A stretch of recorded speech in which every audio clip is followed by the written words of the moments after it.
शादीशुदा शख्स हो तुम, एक ऐसी औरत के शौहर हो जिसकी शादी हजारों लोगों के इकरार और रजा के बाद अमल में आई है। जानते हो तुम, उस फैसले ने न जाने कितनी लाशों को गिरने से बचाया है। और मेरी रूह,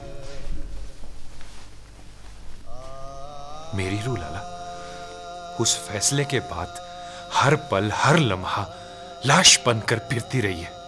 उसका किसी को कोई एहसास नहीं। बहुत बहुत बेहिस और पत्थर हैं आप लोगों ने अपने फैसले को इंतकाम का जामा पहनाकर रिवाज का नाम दे दिया। अताकुल, प्लीज समझने की कोशिश करो। तुम्हारा और भाभी का मामला दो खानदानों की इज्जत वकार, नेकनामी और बदनामी का मामला है। ठीक है लाला, तो फिर आप भी मेरी एक बात कान खोलकर सुन लें।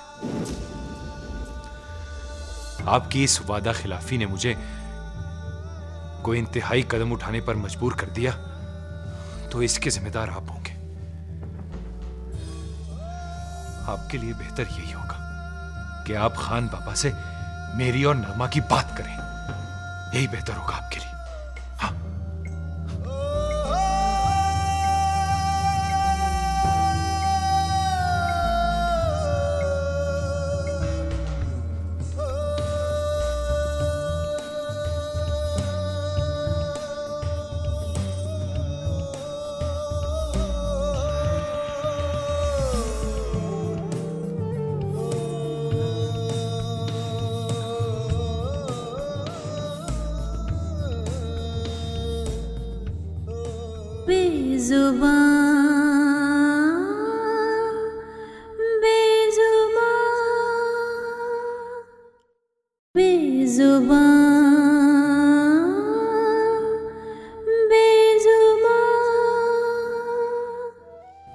हमको हमारे आल पर छोड़ दो।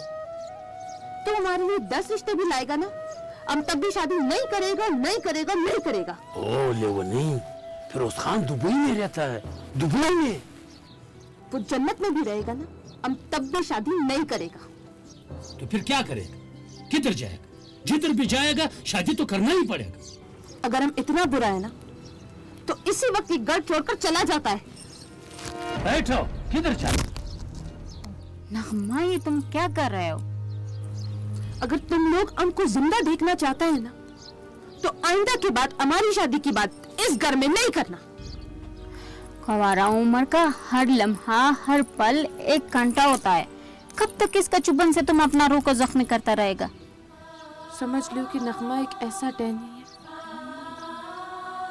जिस पर कुदरत भूल के लाना भूल गया है।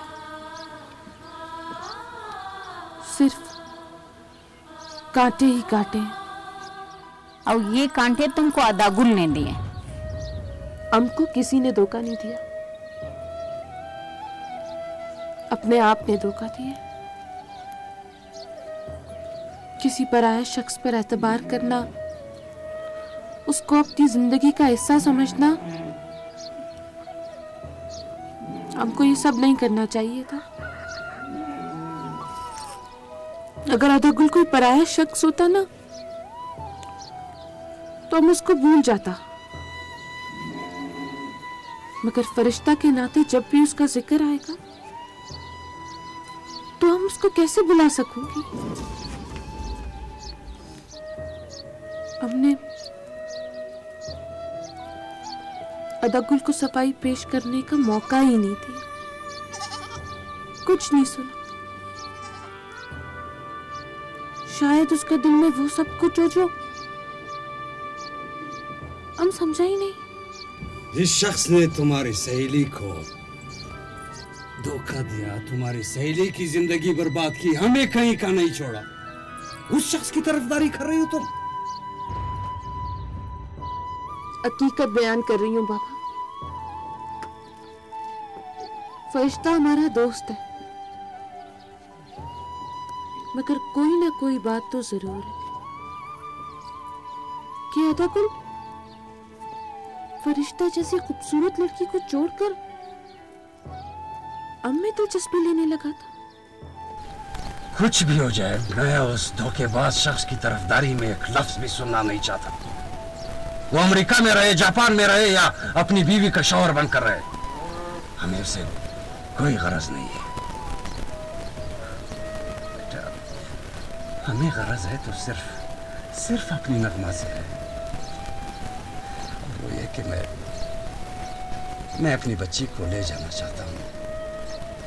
अगर तुम मेरे साथ चलना चाहती हो तो ठीक है, वरना मैं अकेले पाकिस्तान चला जाऊंगा। खान बाबा, लगता है इसका ज़हन और दिल पर अभी भी कुछ असर बाकी है। जैसे ही बेहतर हो जाएगा मैं खुद पहुंचा दूंगा।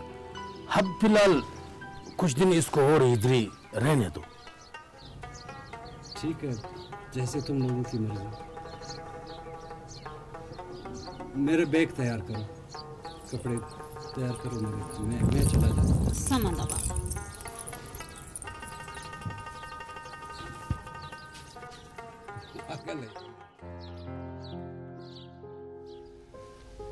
मलिक साहब, 15 दिन मुसलसल आप मेरे साथ फातिहा पर बैठकर मुझे अपने खुलूस और अपनाइयत का एहसास दिलाया है। बस ये वक्त ही है जो दोस्त को दुश्मन और दुश्मन को दोस्त बना देता है। मेरे ख्याल में मलिक साहब, दोस्ती का हक तो तब अदा होता कि आज़र बनफ्स नफीस खुद आपके घर। अरे नहीं मलिक साहब, घर का सरबराही अहले खाना का नुमाइंदा होता है। आप आ गए तो हमें अजर से कोई गिरा नहीं। अब कैसे हो बेटा? मेरा क्या है मलिक साहब, आज नहीं तो कल दोनों टांगों पर दौड़ने लगूंगा। दुख तो सिर्फ इस बात का है कि उस दरिंदे को मलाली की खुशियां छीनने का कोई हक नहीं था। खुरकई, अब कैसी तबीयत है मलाली की? बस भाई, खुशी, गम, आंसू, मुस्कुराहट, सारे जज्बे उसके सामने बेनाम होकर रह गए। हवेली की राहदारियों में बेजान लाश बनकर घूमती रहती है। कभी हंसती है, कभी रोती है। एक माँ होते हुए मुझसे ये सब नहीं देखा जाता। मेरा तो दिल कट कर रह जाता है। कई दफा तो बाल खोल के बाहर निकल जाती है।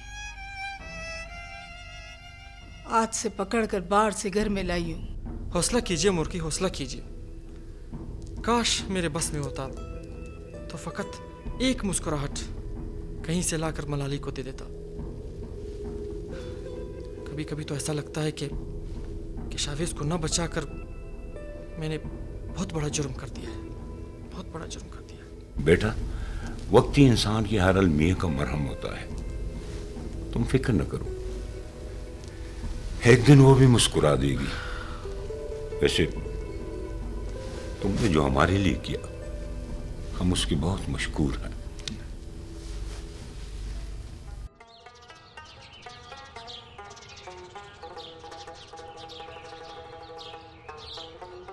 हाँ शेर खान, वो नगमा कहाँ है? वो चला गया। कहाँ चला गया? अफगानिस्तान। कब आएगा? हमको क्या पता।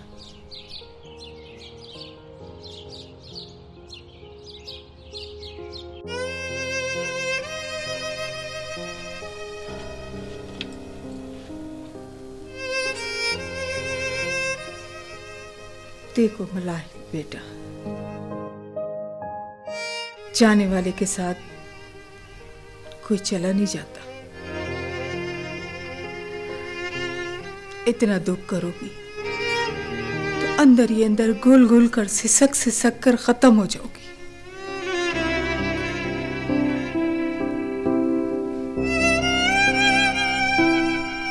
मलक खालिक खान ने बड़े खुलूस से आजर के लिए तुम्हारा रिश्ता मांगा था। तुम्हारी तन्हाई और तुम्हारा गम दूर करने के लिए हम बुढ़ा बुढ़ी तो राजी हैं। देखो बेटा, तुम भी अपनी किस्मत का लेखा समझकर कबूल कर लो और लौट जाओ अपनी खुशियों की तरफ, जिन पर तुम्हारा पूरा पूरा हक है।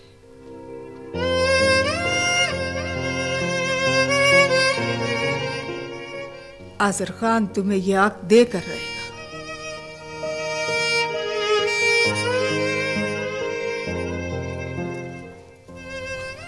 मान जाओ बेटा।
चुपके से